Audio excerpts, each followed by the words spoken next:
As thoughts jump into your mind, observe them like you would a painting. What's the core feeling behind that thought? Is it nervousness about an upcoming interview? Worry about finances?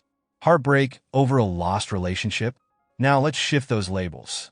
Instead of nervous, try calling it excitement. This interview could bring new opportunities. Instead of worried, how about curious? Can you stretch your resources and make it work? Instead of heartbroken, try at peace. This is a chance to pivot and start anew. Changing the name of your thoughts won't make the situation disappear, but how you understand something affects how your brain responds to it. Fear is one of those emotions that can fester, especially when left unchecked. Often, our fear creates unrealistic scenarios that never actually come true. Fear is a powerful feeling, but more often than not, it doesn't match the actual situation. There's no difference in how your brain reacts to a real threat like danger and something like a public speaking engagement, which, let's face it, isn't life-threatening. Here's something to think about. Two of the biggest fears people have are death and public speaking. Crazy, right? But your brain can't differentiate between a life-threatening scenario and something like the fear of failure or judgment. The fear feels the same. The problem is when you let that fear take control, you give it power.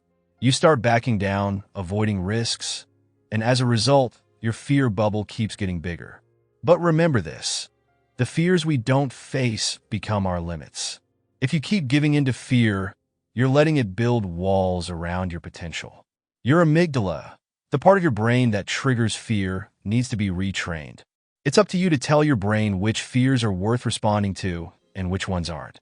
Otherwise, fear will dictate your actions and rob you of opportunities. Instead of calling everything fear, start naming it for what it really is. I don't want to go to the gym because I'm scared people will judge me. No, that's not really fear, it's insecurity. Or, I'm scared to ask my boss for a raise because I might get fired. That's self-doubt, not fear. When you break it down, most fears are either tied to insecurities or fear of the unknown. And isn't that a relief?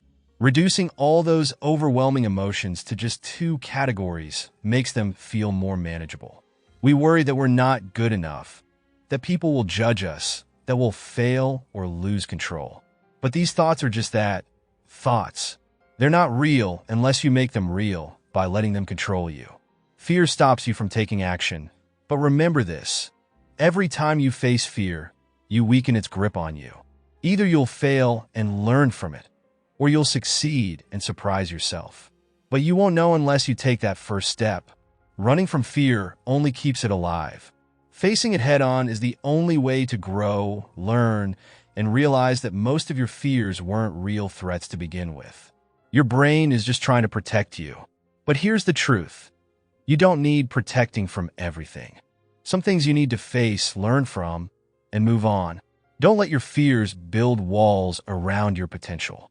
Be afraid, but do it anyway.